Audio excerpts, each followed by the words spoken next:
We're also videotaping. Oh, cool. So I don't do this very often, so bear with me. This is also a presentation I haven't done in front of a group before, so do bear with me if I stumble on things. My name is Adrienne Mullen. I am the wife of Jeremy Mullen, who is the campus minister at Harvard.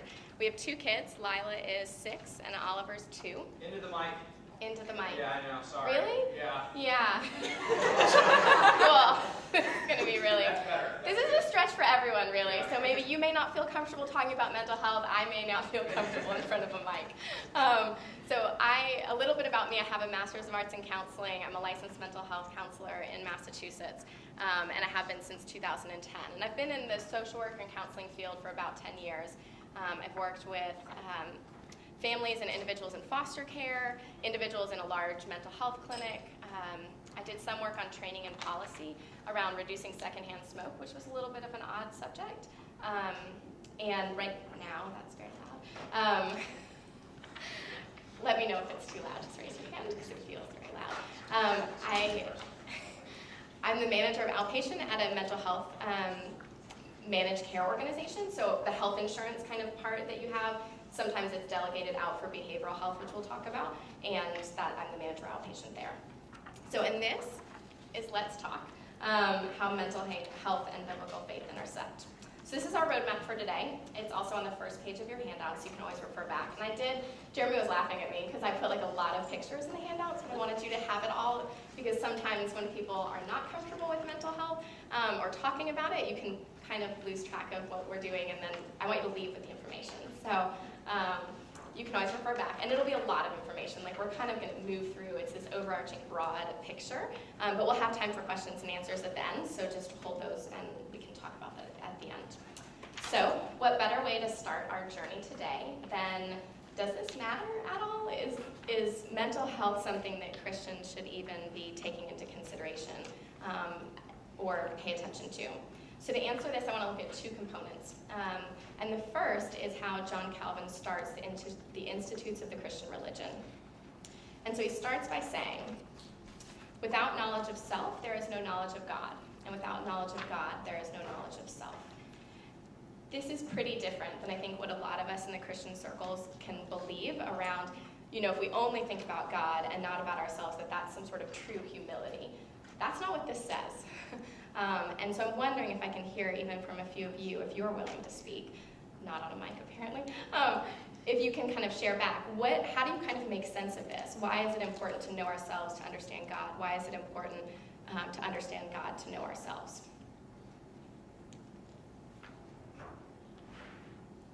I'm a counselor, I can wait.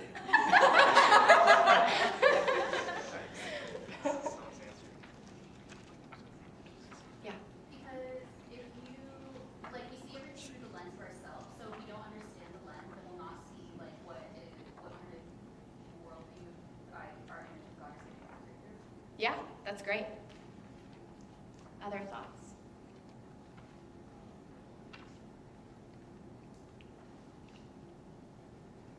I think understanding God helps me understand my sin, and so it helps me understand myself. Yeah.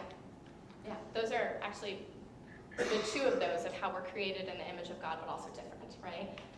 So as a brief kind of overview, I've jotted down some thoughts of understanding ourselves helps us realize that we're finite. I think Becker in The Denial of Death talks about us being little gods that poop, or little gods that use the bathroom, right? Like we think we're a lot, and then you're like, oh right, I have to eat. And then when you pull an all-nighter, you're like, oh right, sleep is really important. And so you have this recognition that you're finite. And then also that we're fallen, that there's something in us that kind of, and in the world that we're in, where it feels like this isn't the way it was supposed to be. And at the same time, we have a legitimate basis for self-respect. We were created by God in his image. Everything that he's given, talents, anything that he's given to us, is because he cares about us and he gives us good things. For the passage in Hebrews that talks about, for the joy set before him, he endured the cross. That we weren't just kind of part B of the plan. Like for the joy set before him, we were the joy. And that he, being so much greater than us, the passage in Isaiah 57 talks about, I dwell in a high and holy place, but also with those who are contrite and lowly in spirit, that he cares about the intricate details of our lives.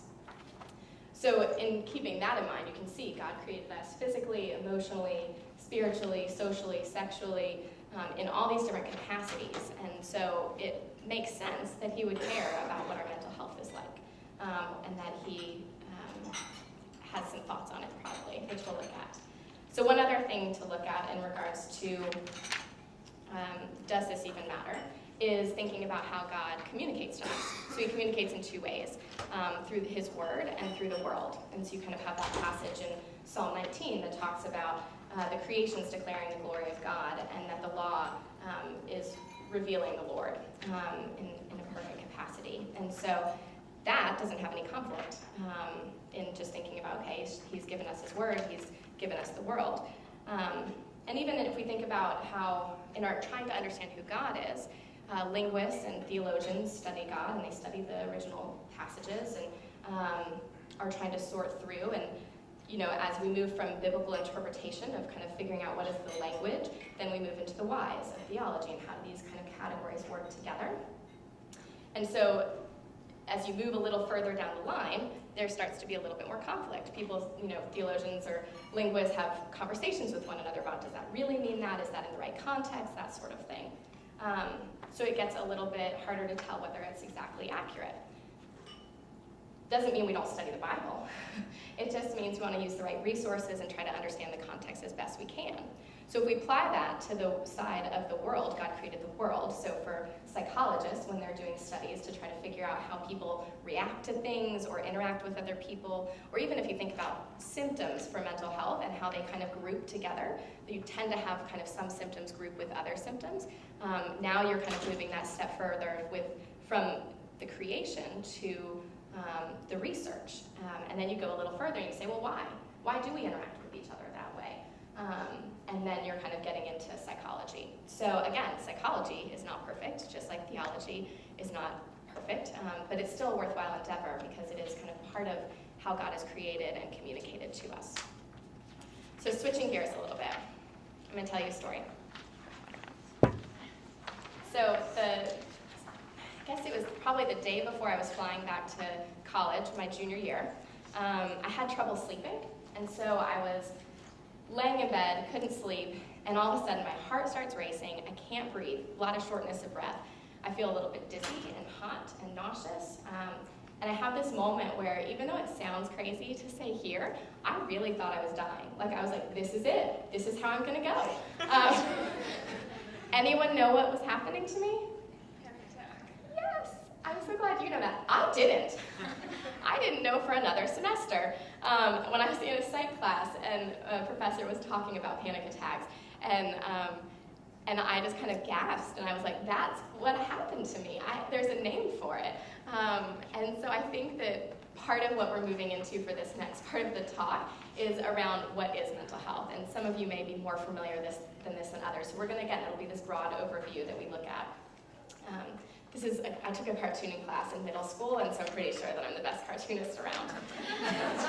Just to note. So with that in mind, we'll look at what is mental health, what are mental illnesses, and the causes of it.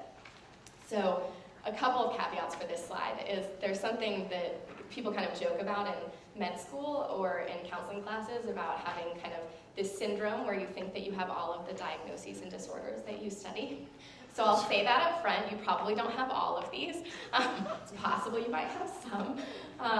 And then the other piece is that these mental health illnesses are classified in a book, in the Diagnostic and Statistics Manual.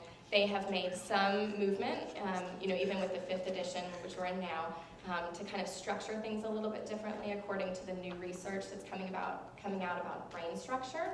But for the most part, it's this classification system. So it's kind of how common symptoms are grouped together. So there's even some dispute in the field as to how much we should pay attention to these diagnoses, or are there better ways of classifying that sort of thing.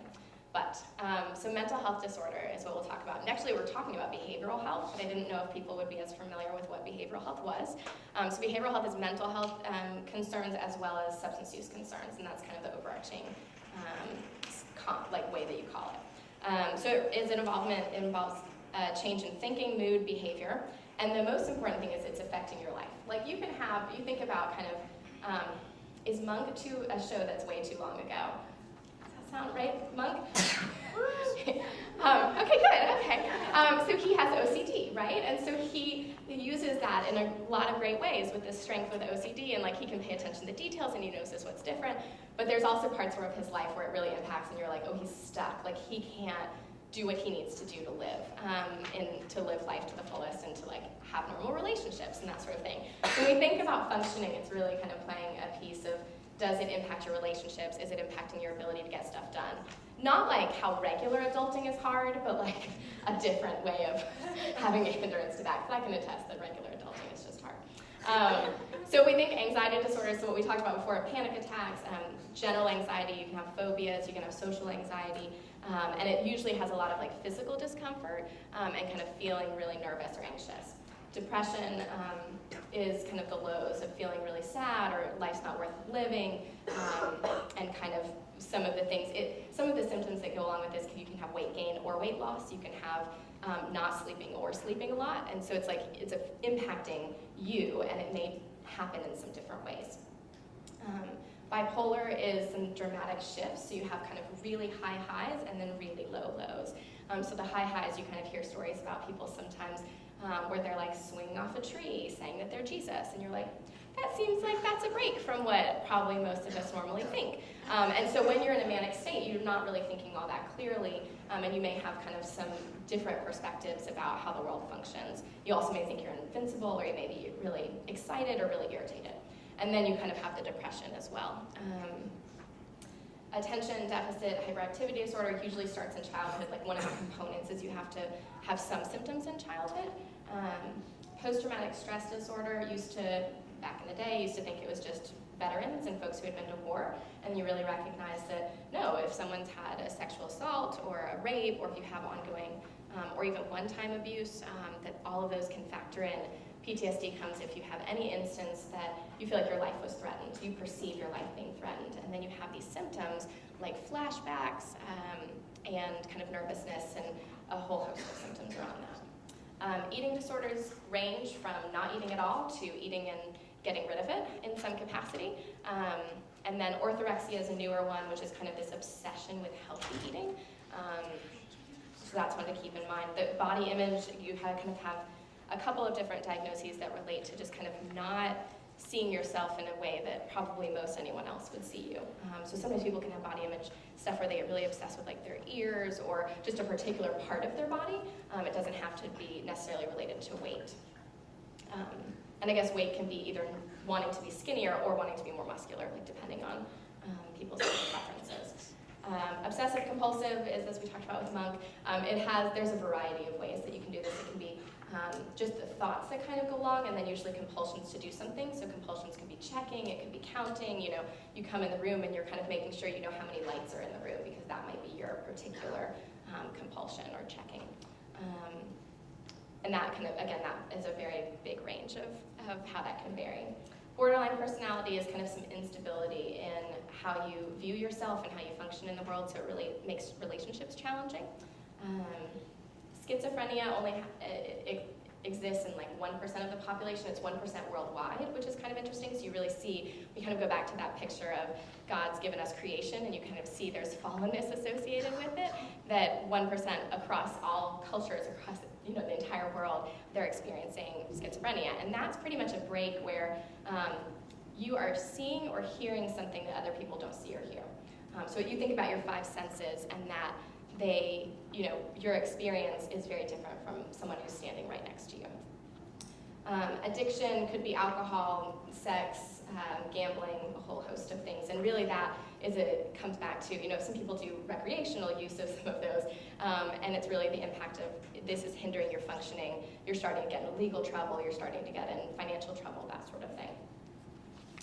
So after kind of, again, that's a really broad overview, how common is this? So 1 in 5 adults, I think that was on the intro of kind of what this talk was about, 1 in 5.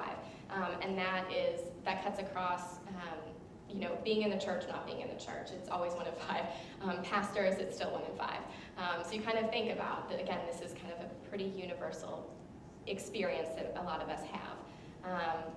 There are some differences in who accesses counseling. Asian Americans access counseling at a third of the rate of Caucasian Americans. African Americans access counseling about half the time. And there's a couple of different things that I think are important to note here. One is that the counseling field is really trying to be more culturally competent, and they've made a lot of moves towards that. So there was one study that talked about Asian Americans that did access care, that accessed it with a physical health provider, so like your primary care physician, and then a mental health provider, and they did feel there were higher rates of satisfaction with the mental health provider. I think there's another piece of stigma, which we'll talk about in a little bit, how familiar people are with symptoms and how aware people are of treatment and how to get treatment, how to use your insurance to get it, that sort of thing. So the idea in a lot of the studies that I researched around culture and how people access is related. If we can educate people, more people will go and the rates of accessing will be more equal. And then the last kind of percentages around age. So you think 50% of mental illnesses begin before 14, but you guys are in this range before you get to 24, where there's another 25%. And so it's just really a time where I think a lot of variety of reasons that people are experiencing more mental health issues during this time frame than others. So it brings us to look at the cause. So the cause of mental illness is pretty similar to the cause of physical illness, which is the fall. That sense where you have God created things perfectly and they're not perfect now. So that's kind of the big overarching piece to it. I have the Venn diagram here where you can see some overlap because I think sometimes people get confused about how sin and mental health interact. So if you think there are times where you may be feeling really depressed and your thoughts may be really negative and not thinking true things. So in some sense, you're sinning and not thinking about true things. Like we really take a broad picture of sin. Mental health or mental illness can be the occasion for sin. It's never the cause of it. There are pieces where, if you think about how sin impacts mental illness, is that if you have someone who is being abusive towards you, you're more likely to end up with a diagnosis of PTSD or at least struggle with some of the symptoms of it. So you can kind of see sin interacting that way. But it's not, mental illness is never the cause of someone's sin, if that makes sense. So 2 examples. There are 2 stories in the Bible where people came to Jesus and they said, so one is John 9, and his disciples came to him and said, why is this blind man blind? Is it his sin or his parents' sin? And then there's another situation in Luke 13 where people came and asked about this tower had fallen and killed 18 people. And so people were asking Jesus, were they more sinful than the other people around? And in both situations, Jesus was really clear to say, you guys are missing the point. It's not really about that. It's not about individual sin as to why bad things are happening to them, but it's really he uses the example to say, repent and believe anyway, though recognize that whenever you're encountering fallenness, it's a good reminder to repent and believe. But it definitely seems like it's not related directly for most situations. There are some factors that contribute, so physiology, family history, certain stressors or lack of resiliency skills. I think it's interesting, you always have folks on this kind of continuum where they've gone through a lot of things that you kind of would expect them to have different mental health issues, but for some reason they've had enough strong resiliency factors that it didn't manifest in that way. And some of that could be, again, going back to physiology, certain people have higher vulnerability to have a mental illness than others, and you can definitely check with the research where there's kind of structural changes or different vulnerabilities there. So one other thing to keep in mind. So I wanted to show just this picture. This isn't a perfect diagram, but where categories are independent, but then also related. And so you kind of have, if you look at mental illness, you're thinking of this as a continuum of symptoms, right? So there's parts where we all have anxiety and we all have depression at some point. We have feelings. That's how God made us, with feelings. But then it kind of goes up the range where it's problematic. For mental health, you can have a range of how well do you know how to cope with the symptoms that you do have. And for sanctification, I think understanding the gospel and having that really seep in and being able to grow in grace. So not like a stair step of sanctification, but to understand the gospel. So you can have someone who's pretty high in mental illness, pretty low in coping strategies, but also really understands the gospel. You can have someone who is high in mental illness symptoms, high in coping strategies, but it has very little understanding of the gospel. They think it's all works righteousness, right? So they do relate in some ways, like you can kind of see, but they're definitely independent. So So the takeaway for that is it's not just like, oh, if I'm struggling with my mental health issues, then if I just read the Bible more, I'll get better. That may be worthwhile to do anyway, but it may not be the main thing kind of leading you to get better. We do think God works in a lot of ways, but it's important to see some differentiations there and that there are other things you can do to get better. So I wanted to look a little bit at stigma. And stigma is essentially externally feeling discrimination in regards to this one is in regards to mental illness. Internally feeling shame. So those are kind of the two categories. And I asked a few people to read, and basically we're going to look at some quotes from folks first in the culture and then in the church. We won't look at all the quotes, and when we read someone's quotes, it doesn't mean that it's like a stamp that they're the most amazing person ever, even if they might be. I'm just kidding. But that it's just kind of a perspective, like what are people kind of talking about when it comes to this? So, yeah, I think I have a big group of my readers here, and then maybe other people at other places too. So, so starting in the culture, who has Selena Gomez? Yeah. Okay. I had to stop because I had everything, and I was absolutely broken inside. I kept it all together, enough to where I would never let you down. But I kept it too much together to where I let myself down. If you are broken, you don't have to stay broken. And President Obama? If you break your leg, you're going to go to the doctor to get that leg healed. If something inside you feels like it's wounded, it's just like a physical injury. You've got to go get help. There's nothing weak about that. It's strong. And John Hamm? I did do therapy and antidepressants for a brief period, which helped me, which is what therapy does. It gives you another perspective when you are so lost in your own spiral. It helps. Right. And Lady Gaga? My own trauma in my life has helped me to understand the trauma of others. I told the kids today that I suffer from mental illness. I suffer from PTSD. I've never told that to anyone before, so here we are. And Carrie Fisher? I'm mentally ill, I can say that. I'm not ashamed of that. I survived that. I'm still surviving it, but bring it on. And there are others, I just figure with time we won't have a chance to read them all. But there is also a project called Deconstructing Stigma, and it has a website, deconstructingstigma.org. It's not Christian, it's related to McLean Hospital, which is in Boston. And they actually put up these pictures and people's stories up in Logan Airport. And so you kind of see down the terminal as you're walking, you kind of see all these stories. And they're really trying to break through and have people feel more comfortable with talking about mental illness. So you can kind of see the one picture. This was on the T that I took a couple weeks ago. She's talking about, I'm a New York Times best-selling author. I also live with depression and anxiety. So it really isn't necessarily, you can't be successful if you have mental illness. And so that's kind of the big message that they're trying to get out. So I would definitely recommend, if you're interested, we talked a little bit about there's lots of different types of mental illness. If you want a self-assessment or get more facts, this NAMI is another website. They're in the references in the back. I put a lot of references. There's more websites you can look at if you're interested. And this also has a really good launch event video that I thought was really interesting as well. So we're thinking about if people in the culture can talk about mental illness, how much more so should we be able to in the church? So let's look a little bit at folks in the church and what they have to say. Who has the quote from Tim Keller? And I'm sorry, it's a really long one. Thank you.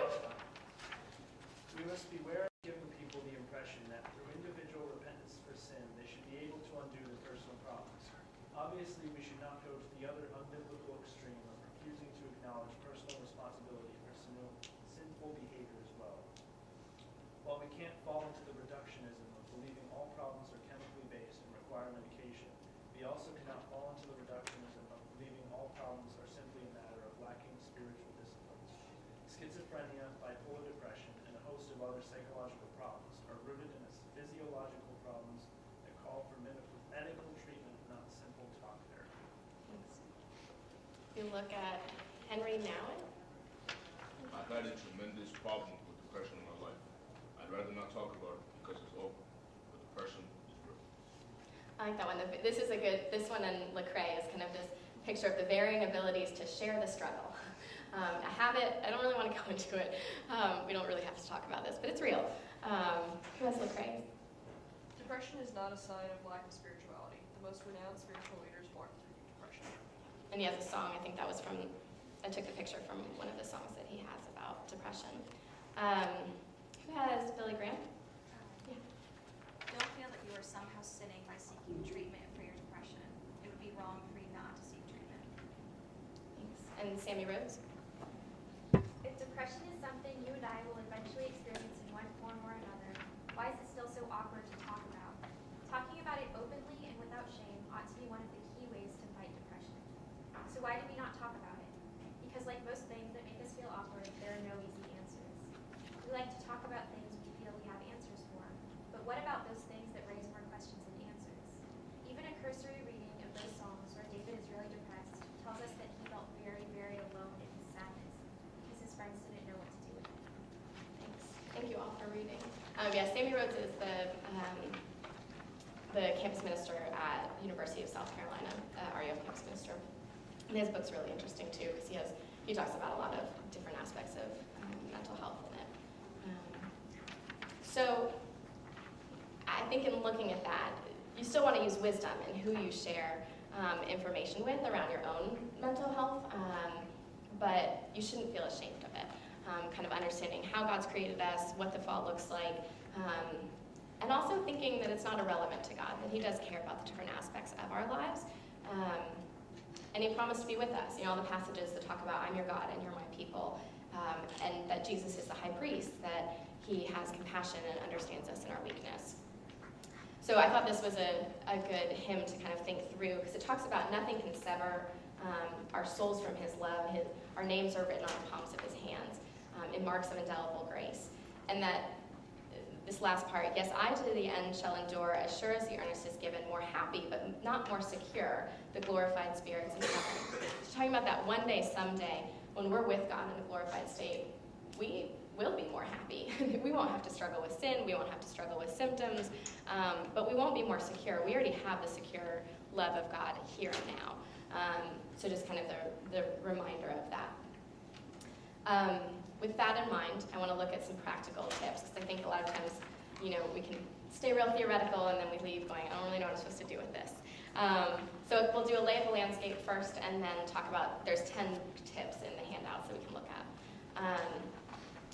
So the past year, a friend of mine from college came up to visit and with her family, and our families had dinner together, and we went to a nearby playground, and we're just like pushing kids on the swings, which was like this really funny classic picture. And we're talking, and so she mentioned to me that she's been experiencing some really severe health anxiety. So that used to be hypochondria. We don't call it that anymore because it's not as respectful, and it has kind of its own level of stigma to it. So health anxiety, she's had some medical complications that she now knows there aren't probably future medical issues to worry about, but that she still has a lot of anxiety around it. And she brought up to me that she was like, didn't you have a lot of health anxiety in college? Like, I remember that. And I did. And it's one of those times where I think sometimes you think, God's not changing me at all, right? Like, I'm still struggling with the same things I still struggle with, and I can give you a list of other things that I still struggle with. But this was one that I was like, oh right, I forgot about that. I think it's nice when we have those moments too sometimes, where I haven't really struggled with health anxiety in 8 years. And so we talked a little bit about what that looked like, that it was God's faithfulness to heal me, and it also happened in some really practical ways. So I read a couple of self-help books. One was Christian, one was not. I went to see a counselor for a while. I worked really hard on practicing the coping strategies in the books and that my counselor had recommended, so I'm no longer allowed to look at WebMD because it's terrifying. You shouldn't either. You can if you want, I guess. But it's terrifying. And the support of family and friends who kind of helped walk alongside me in that. And it's really not something that I generally struggle with now. I do know, you kind of have this second part of, so mental health struggles are treatable.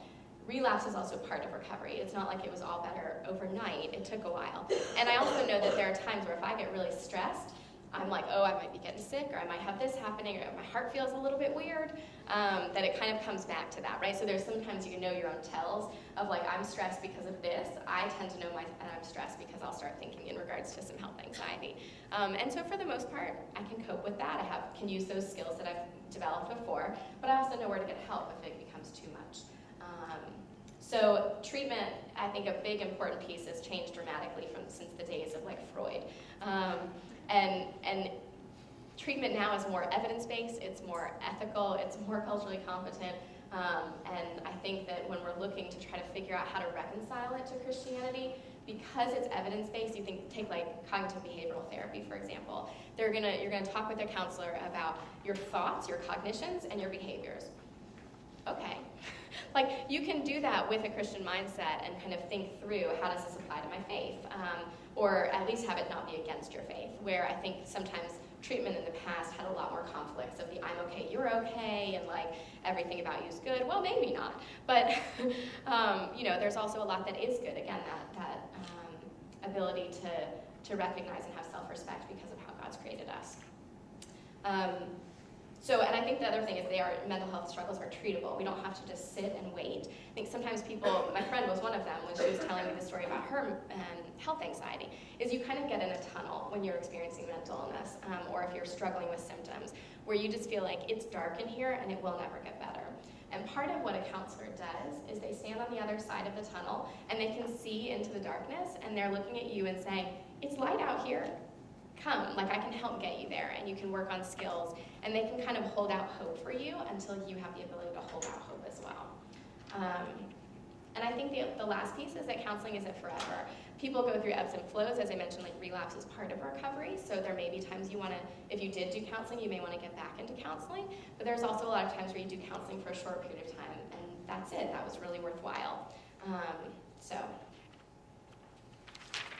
One of the things that people talk about with counseling is like whether you want to go see a Christian counselor or not. And I just wanted to have like an overview. Sometimes people, when you think about Christian counseling, it means like one thing. It's just like, oh, you're a Christian counselor. Like that's one thing. And there's a lot of variations on what that looks like. So you have kind of biblical or nouthetic counseling, which is almost more similar to spiritual direction. And then you move to the right. So you have Christian psychology and integration. Now you're getting to a point where you're integrating psychology and the Bible. Levels of explanation is like you might be a Christian and you're doing counseling, but those are parallel. Those don't really overlap very much. And then secular counseling with someone who's not a Christian. And I think, so there's a Vanderbilt professor that used to say, which types of therapy work for which clients under which circumstances. So in regards to kind of like which type of counselor should you look for, it depends. There's certainly a time, if you're looking for trying to figure out your next steps or trying to deal with a sin issue, that biblical or nouthetic counseling can be great. If you know that you have a mental health issue, you may want more of and you want a Christian counselor, you may want more of an integrated perspective. And I think the last thing I would say, and there's a couple of things. So the addition to Christian counseling is that sometimes it can involve prayer or looking at the Bible together, but not always. And so that kind of varies a little bit, pretty much mostly I think on how the counselor applies that or does not.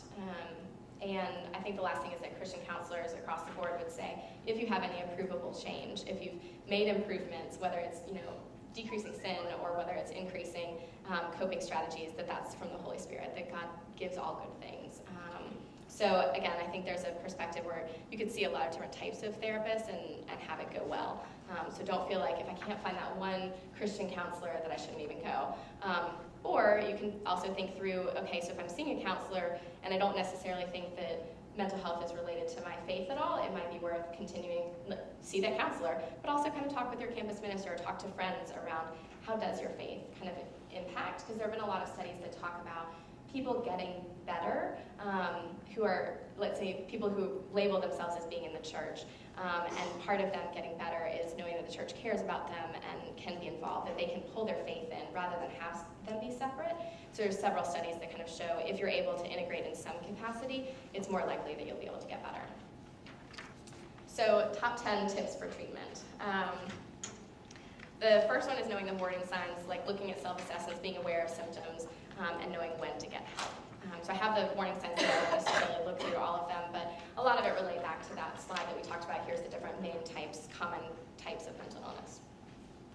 You can also, I will say, if you just feel like going to therapy, you can always try it out for a while, or if you feel like you don't have to be like really severe to get into therapy. Sometimes it's worthwhile if you're struggling with something, to recognize that, go for a period of time, and then figure out when you're ready to stop therapy. So the second part is go. If you're struggling, try.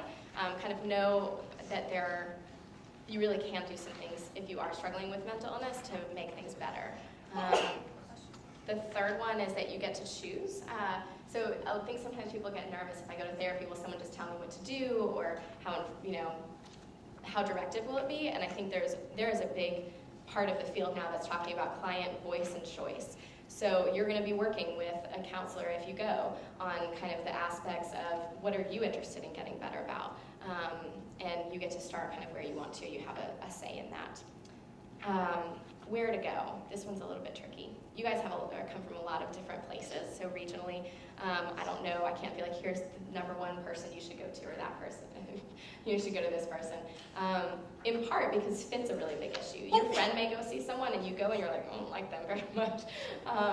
And that's okay, because a really important piece of counseling is to have that relationship and have a good fit where you feel like you're able to trust the counselor. You may not love it all the time, right? You're still talking about things that are hard, but that you can trust them. So one option, so I put it varies by location. You can talk with your campus minister or with pastors in your area about referrals if you're looking for Christian counselors. And we'll talk a little bit about insurance and how to figure out who to go to and based off of insurance as well. One option is university counseling centers. I say that not knowing your particular ones, you'd have to kind of think it through. But for the most part, they're short term. That you're going, and it's often evidence-based, cognitive behavioral, solution-focused, in and out, because they want to be available to a lot of students. And so you may choose to go somewhere else if you feel like you want some more longevity to see someone for a longer period of time, or if you want to kind of work on an issue in a little bit more depth, you may want to go off campus. But it's definitely a worthwhile option knowing that that's available to you to see what that looks like. Also, if you go see a counselor and you don't feel like they're the right fit, you can actually ask to see someone else. So remember that. Remember that voice and choice part is that if it doesn't feel like the right fit, you can definitely bring that up. What to look for. So we talked a little bit about cognitive behavioral therapy, which is really easily aligned with, I think, the Christian faith or with faith and spirituality in general. I think in some ways evidence-based practices that you're not just going and spending time talking. You can always you may do that, but you want your counselor to have a perspective where they're really using something that has evidence in science to say this is going to help you get better. Because otherwise, I think one of the downsides is if people don't have that, is you start to feel really discouraged that you're not getting better, and you're wondering why. And it really could be because you're not really developing the skills that you're trying to develop, that sort of thing. And usually a therapist can help you connect with a prescriber if you're interested in medication, and sometimes PCPs prescribe medication as well. So who to involve? So we got to go back to that number 3 where you get to choose. It may be worthwhile to think about if you have a hard time explaining some of your symptoms. Sometimes, so I worked at a college counseling center for a little bit up on the North Shore. And so if sometimes we'd have people say they couldn't explain what was going on or like how they spent their time, and they wanted to, but they couldn't figure out how to communicate it. And we could try a few different strategies to do that of them, logging or writing a journal or something. But sometimes people would just bring their roommate in and say, okay, can you help me? So you could always think about if you want to involve a friend or if you want to involve family. I think especially if stuff that you're going for relates to your family, how involved would you want them to be? If you don't want them to be, that's okay. But it's an option there. And then you can also, I think not everyone knows this, you can, if you're interested, sign a release for your campus minister to talk to the counselor. Sometimes, especially if you're in a situation you don't know your counselor as well, you're just starting, it can be hard to try to figure out how to explain your faith beliefs, especially if you're doubting in certain capacities, and that's okay too. That's kind of part of the process. So it's one option to do a release so your campus minister, and then you can say, does it mean that you come, or a staff or something like that, do they come once, do they have one consult, or do they have kind of ongoing conversations? And it's just another way to try to figure out how do you kind of pull these different parts of your world together in order to be able to get better. How to pay for counseling. So I think sometimes people think that they'll pay out of pocket. I think if you're looking at going for a period of time, it can get quite costly. So thinking about having insurance, so I work at a managed care organization now, and so having insurance pay is a really good thing if you're able to, and if you do find a counselor that has the right fit. You can contact your insurance to see if you have a copay, or if you go, or is your family member going to find out because they get a bill or something like that. So just kind of pieces to keep in mind, not to hold you back from going, but just to keep in mind. Biblical counseling is not usually covered by insurance, but integrated counseling tends to be. And if you find someone that you want to see that's not covered by your insurance because they're not in the network of providers that they work with, you can request an out-of-network exception. So I know this is kind of a boring part of the talk, but I really think it's important because people often will be like, oh, I can't pay out of pocket to see this person anymore, and trying to sort it through. And you have the right to request an out-of-network exception. You have the right to, if they say no the first time, to appeal that usually. And so you can kind of see if you're requesting an out-of-network exception, probably bringing up your faith beliefs as like a cultural aspect, if that's a reason for it, like if you're trying to see a Christian counselor, is usually probably one of your best bets to be able to get them to cover it. And then you can also see, like, is your Deacons Fund able to help cover the cost, that sort of thing. Counseling, individual counseling is not always the only way to go. There's group counseling, there's self-help books, there's different apps that you can chat with people, you can do guided imagery.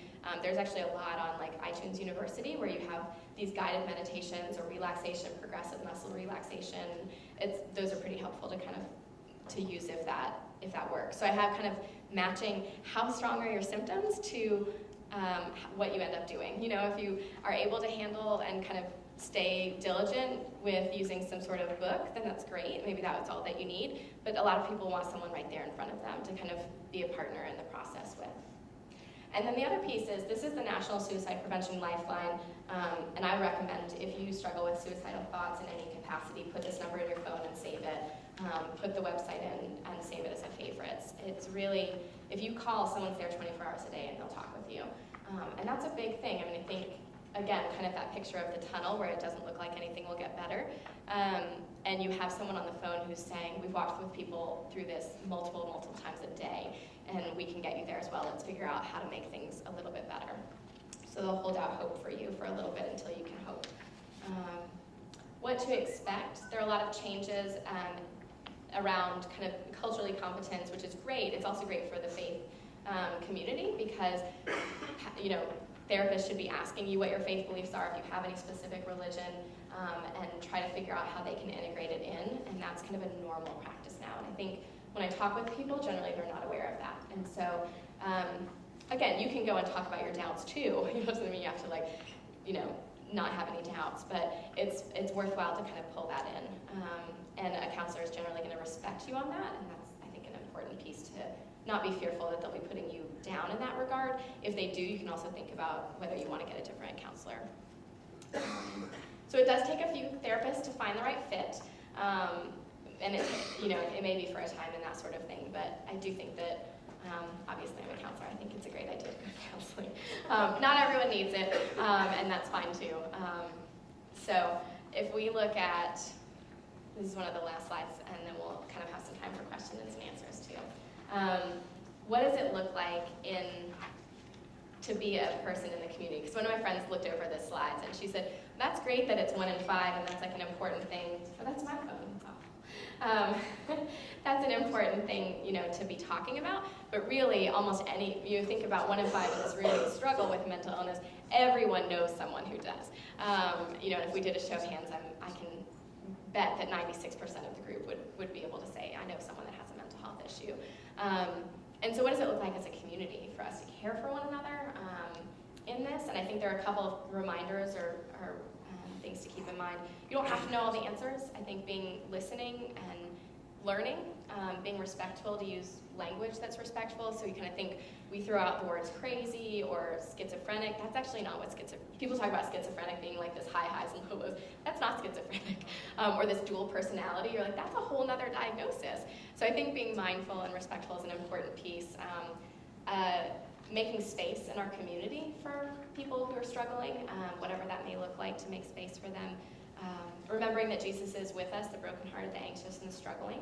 I think that there's also a piece where, I would say especially in college, because of the kind of setup of being in college, is that you can get really involved in someone else's mental health. And I think you want to be cautious and make sure that you have some boundaries there too. So it's really great to care, like we want to make space, we want to have that, but you also want to know when to set some boundaries. Like you're not their savior, you're not their therapist, and you can, at times recommend that they maybe would think about going to see someone, but you're not responsible for making sure that their mental health issues go away. You want to be a friend. And so I think sometimes there's this balance of making sure that kind of, it's hard sometimes to figure out what that looks like. So if you're not sure, you can talk with friends or talk with your campus minister about either the limits of that you set or of having other friends as part of our community. It's helpful that when one person is feeling drained, like to have someone else kind of work or help alongside. But if you're finding yourself, you're on 24-hour watch with a friend because you think they may hurt themselves, like this is not a good situation. But it's also not healthy for you to stay in that role. So making sure that they are able to access care where they need to is an important piece. So Brene Brown, how many people are familiar with Brene Brown? Does everyone know about her? Okay, got some hands. So I love Brene Brown, and she has this good quote: if we can share a story with someone who responds with empathy and understanding, shame can't survive. And she actually has, as a brief commercial break, she has 2 TED Talks, one on vulnerability and one on shame, and I can't recommend them enough. If you haven't watched them, definitely go watch them. She also, I think, she's not explicitly Christian, she's a researcher, like a psychologist, and she researches shame, which is really awkward. She always talks about like when you're on an airplane, you're talking to someone about what you do, they're like, oh. But she does also have this Mockingbird interview, and it's in like the references, and that's also really interesting. So if you have a few minutes here or there, I definitely recommend those. I think one last thing about what it looks like to be the community, sometimes we're fearful of it being a burden on us. Like, oh, if I really, right, figuring out how those boundaries work, like how do I care about someone but then set some boundaries, and what if it just takes up too much of my time or it's really hard? And I think on the one hand, like, that's why the boundaries are important, but it's also a big deal to be a part of someone's story. I mean, I know for me, for health anxiety, like, I'm really grateful for the people that walked alongside me in that, and were really able to kind of help, even as a friend, and kind of see me through that. So I think there's definitely a benefit to, and a privilege to being a part of people's lives. It's not an easy thing to talk about, and so it is very privileged in a lot of ways to kind of be with people in this. So if we think back to where we started, a little bit less than an hour ago, we come back to John Calvin's beginning of Institutes of the Christian Religion. And I just want to take a minute to kind of stop, and you can think, or if you like writing, you can write down, like, what's a takeaway that you've learned from this conversation about God or about yourself in this short time of talking about mental health and faith. So I'll give you guys a minute for that, and then we'll move to questions and answers.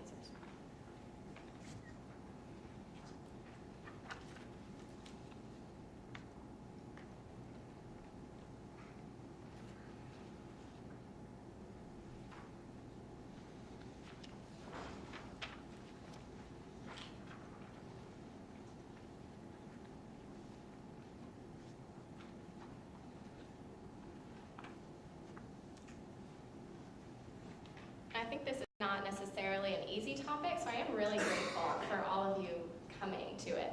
And I have my contact info. If you have any questions about the content of the slides or kind of integration in general, let me know, or kind of what this looks like. If you're looking for local resources, I would say talk with folks in your own area, just because I'm not as familiar with those. If you are in any like immediate crisis, it's an email. Don't email me crises. I won't necessarily respond that quickly. I have to keep up on my emails, but a little bit better than I'm doing. But I do want, if you have questions or want to talk about anything, feel free to be in touch. Any questions now that we want to touch base on before people are hungry?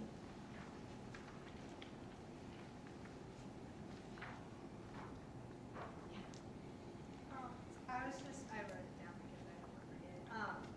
Like, what would you say to somebody who like doesn't seek treatment because they don't think that they're like that bad, or like kind of refuse to believe that they have mental illness? I think sometimes it takes time. So I think there's studies actually to talk about the first symptoms of a mental health issue and then how long it takes for them to seek treatment. It's like 7 to 10 years. So like it's not uncommon. That's not an uncommon situation, and I think in some ways it's because people don't want to admit that they have it or don't understand, and then I think in other ways, you know, it isn't bad enough yet, and they're like, oh, maybe I'll try this or that first, and I think in regards to if it's going on, I mean, I think we can talk about like decreasing stigma and that sort of thing. I think there's also a piece where like it just does take time, and we can't necessarily control like how people seek access or seek treatment. Sometimes people even will seek it, have a bad experience with their first therapist, or it wasn't a good fit, and then they're like, oh, I'm done with that. Like I did that. Like, actually, that's what people say if you're going to be like a marriage counselor, is that the hardest thing is that when people get to the point that they're going to do marriage counseling, that they're kind of already done. And so they're kind of going to like check a box off a lot of times, and they're like not really in it. So there's a piece where, yeah, I think that's actually just a really common experience. And there's some aspect of like, as a counselor, that I'm like, I really want to see people get better, but also there's this aspect where like it just takes time sometimes for people to get to where they'd be comfortable doing any kind of treatment. Yeah. If you have a follow-up for that, if that was other questions? Yeah. As someone who's, like, as you're talking about struggling with health anxiety, what were like some of the like ways or examples that you felt like the best supported through that? Yeah.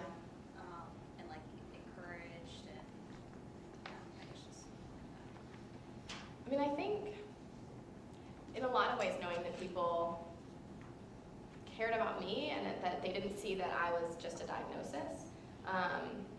And that, I guess the other piece would be that they were willing to talk about it. Like, it can make anyone uncomfortable to talk about certain symptoms or situations, and it doesn't mean you, again, like those boundaries, it doesn't mean like you have to have the person laying out everything that they're experiencing. Like, there's a role for where they should, like when they should be maybe telling those things to people, but also that there wasn't shame associated with like when I did want to share something or talk about something.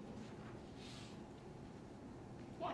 Did you have any like tips about how to set boundaries and like what that looks like? Because sometimes it just feels like either too much or too little. It's really hard.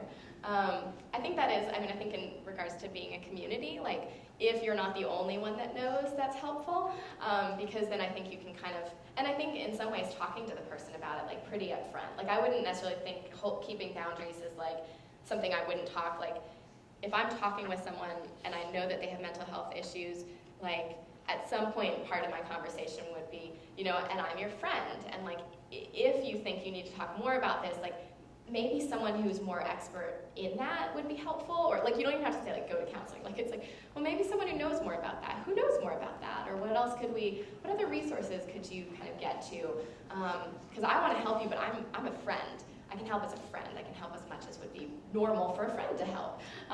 So kind of bringing that, I would say even explicitly talking about boundaries with the person. But it can be hard because people react really differently, right? Like you're pushing me away and you're like, whoa, that's not what's happening.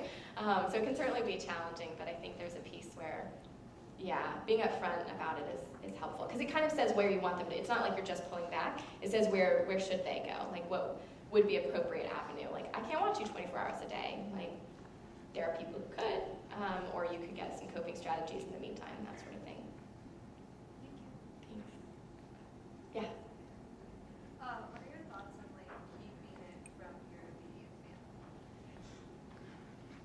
It varies a lot by situation. So the question of like how much do you keep from your family?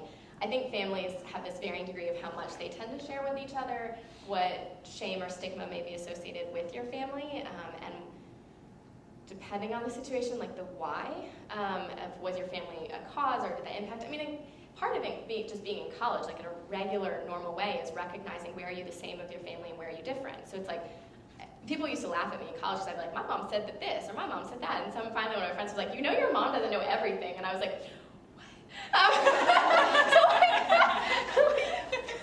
So there's a varying degrees of like how much do you say, and then surely other people are like much more separate. And so I think that there's a piece where some of it depends on how comfortable would you be or how much could you share. You can always test the waters with a little bit and then like see if it's safe enough.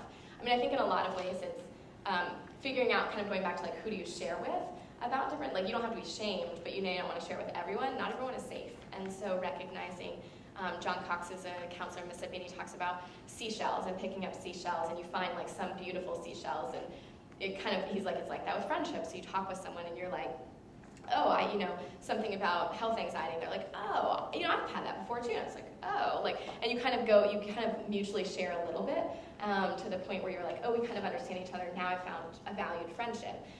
That's someone I can trust more than like the person I just met and we haven't talked about anything. So I think in some ways it's like that with families too, because they really vary. Not everyone is safe, but it can also be a help if you're ready for it. Yeah. I will say the one other caveat is some families make you feel like you have to take care of them.